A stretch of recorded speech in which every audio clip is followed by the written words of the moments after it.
அனைவருக்கும் வணக்கம். கடகராசினியர்களுக்கு 10 கோடி உங்களுக்கு கடன் இருந்தாலும் செவ்வாய்க்கிழமை இதை செய்யுங்கள். நிச்சயம் உங்களுடைய கடன்கள் தீர வழிபிறக்கும். அந்த வகையில் கடகராசினியர்களை பொறுத்த வரைக்கும் தீராத கடன் பிரச்சனை தீர வேண்டும் என்றால் இந்த எளிய பரிகாரங்களை நீங்கள் மேற்கொள்வது நல்லது. அந்த வகையில் அனைவரும் ஏதோ ஒரு வகையில் கடனோடு தான் வாழ்ந்து கொண்டிருக்கும் சாதாரண மனிதர்கள் முதல் ஞானியர் வரை அனைவரும் கடன் தீர வேண்டும் என்று இறைவனிடம் வேண்டிக் கொண்டிருக்கிறார்கள். சாதாரண மனிதர்கள் பணத்தால் ஏற்பட்ட கடனை அடைக்க அருள் செய்யும்படி இறைவனை வேண்டுகிறோம். அதேபோல் பெரிய ஞானிகள் பிறவி கடன் நீங்க வேண்டும் என இறைவனிடம் வேண்டிக் கொண்டிருக்கிறார்கள். சிலரை கடனை அடைப்பதற்காக கடுமையாக முயற்சி செய்வார்கள். ஆனால் எவ்வளவு முயன்றால் எவ்வளவு சம்பாதித்தாலும் கடனை அடைக்க முடியாமல் கழுத்தை நெரிக்கும் கடன் பிரச்சனையுடன் போராடி கொண்டிருப்பார்கள். இப்படிப்பட்டவர்கள் சில எளிய பரிகாரங்களை செய்து வந்தாலே கடன் பிரச்சனையிலிருந்து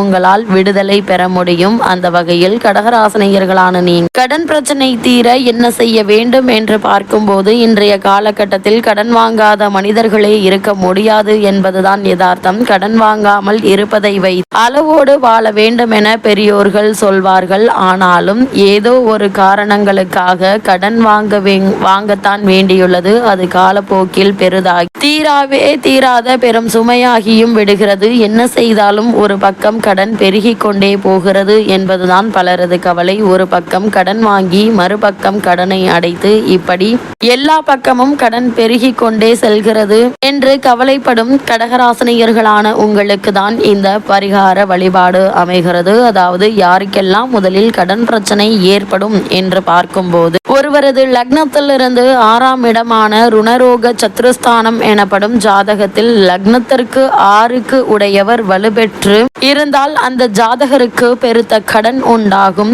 மேலும் எதிரிகளாலும் நோய்களாலும் துன்பப்பட நேரிடும் என்கின்றது ஜோதிட சாஸ்திரம். எனவே கடன் வாங்கும் போது அதிகப்படியான கடன் கொடுக்கும் போதும் ஜாக்கிரதையாக இருக்க வேண்டும்.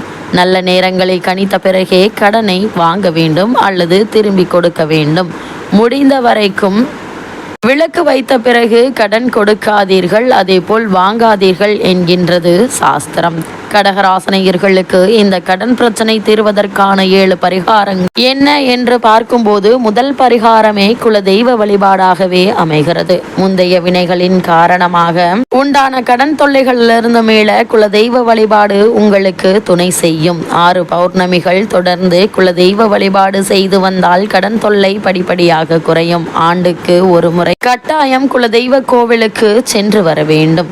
குலதெய்வ கோவில் தூரமாக இருப்பவர்கள் அல்லது குலதெய்வமே தெரியாதவர்கள் 5 முக விளக்கு வைத்து நெய்யிட்டு தீபமேற்றி முடிந்த அளவு படையலிட்டு வழிபட வேண்டும். இப்படி 9 பௌர்ணமிகள் வழிபட்டு வந்தால் கட்டாயம் கடன்கள் அடைபடும். அது மட்டுமின்றி வரவேண்டிய கடன் பாக்கி இருந்தாலும் வசூலாகிவிடும். 2வதாக கோமாதா வழிபாடு. செல்வத்தின் அம்சமான கோமாதாவின் வழிபாடு உங்களை நிச்சயம் காக்கும். காலையில் விழித்ததும் பசுமாட்டை காண்பது தீர்வு கொடுக்கும். மேலும் ஒரு முறையாவது பசுவுக்கு கீரையும் பசுவும் கொடுப்பது நல்லது. உரையும் பசுவின் பின்புறத்தை தொட்டு வணங்குவது செல்வம் சேர வழி தரும். 3வது குளிகை நேரம். வாங்கிய கடனின் ஒரு பங்கை குளிகை நேரத்தில் அடையுங்கள். நிச்சயம் முழு கடனும் தீரும். அதுபோல குளிகை நேரத்தில் கடனே வாங்காதீர்கள். அடகு வைத்த நகைகளை வீடு வந்ததும் நன்கு சுத்தம் செய் மஞ்சள் நீரில் போட்டு பூஜை அறையில் ஒரு நாள் வைத்த பிறகே உபயோகிப்பார்கள். 4வதாக விநாயகர் வழிபாடு. கணபதியை விளக்கேற்றி வழிபடுங்கள். ஓம் மகா கணபதியே நம என்று கூறி 3 முறை தலையில் கொட்டிக்கொள்ளுதல் வேண்டும். சதுர்த்தி அதேபோல் சஷ்டி நாட்களில் நைவேத்தியம் சமர்ப்பித்து வழிபடுங்கள். நிச்சயம் கடன் தீரும். 5வதாக பைரவர் வழிபாடு. ருண விமோச்சன பைரவர் வழிபாடு கட்டாயமாக உங்களின் எல்லா கடன்களையும் தீர்க்க உதவும். அதுபோல பிரதோஷ வழிபாடு நிச்சயம் எத்தனை பெரிய கடன்களையும் படிப்படியாக தீர்க்க உதவும். பஞ்சமி தினத்தில் அம்பியை எண்ணி விளக்கேற்றி வழிபட்டால் கடன் பிரச்சனைகள் தீரும்.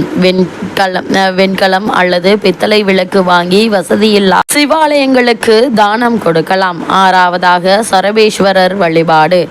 வாசி தீரவே காசு நல்குவீர் என்ற திருவிழிமிழலை திருப்பதிகம் வெள்ளிக்கிழமை தோறும் ஆலயத்தில் சென்று வாசி கடன் தீரும்.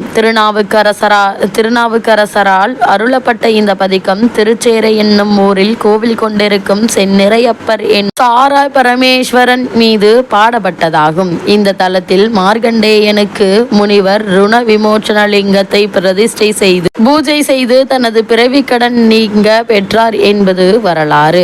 அது மட்டுமில்லாமல் 7வது வழிபாடாக முருகபெருமான் வழிபாடு அமைகிறது. அதாவது செவ்வாய்க்கிழமை, அதாவது செவ்வாய் பகவானின் திருவருள் இருந்தால் கடன் இல்லாத வாழ்க்கை அமையும், விரய செலவுகள் குறையும் என்பார்கள். எனவே செவ்வாய் தோறும் செவ்வாயின் அதிபதியான முருகபெருமானை வணங்கி வேண்டலாம். அதேபோல் சஷ்டி கவசம் பாடி சஷ்டி விரதம் இருப்பதும் கடன் சுமைகளை அறவே ஒழித்துவிடும் பெரியோர்கள் சொல்வார்கள். அது மட்டுமில்லாமல் இந்த கடன் பிரச்சனையிலிருந்து மீற மிக முக்கிய பரிகாரங்களான செவ்வாய்க்கிழமை, அதாவது குறிப்பாக 9 செவ்வாய்க்கிழமைகள் அல்லது 9 பௌர்ணமிகளில் பேலிஃப் என்று சொல்லக்கூடிய பிரியாணி இலையில் கடன் தீர வேண்டும் என்று எழுதி பிரபஞ்சத்திடம் எனக்கு 10 கோடி கிடைத்துவிட்டது, அல்லது உங்களுக்கு எவ்வளவு கடன் இருக்கிறதோ அந்த பணம் கிடைத்துவிட்டது, நன்றி என்று சொல்லி பிரபஞ்சத்திற்கு நன்றி சொல்லி அந்த இலையை விளக்கில் அல்லது தீபத்தில் எரித்து சாம்பலாக்கி அந்த சாம்பலை கால்படாத இடத்தில் அல்லது பிரபஞ்சத்திடம் அந்த சாம்பலை தூவிவிட்டு நன்றி சொல்வதன் மூலமாக கடனை அடைப்பதற்கான வழிபிறக்கும். அது மட்டுமில்லாமல் செவ்வாய்க்கிழமை தோறும்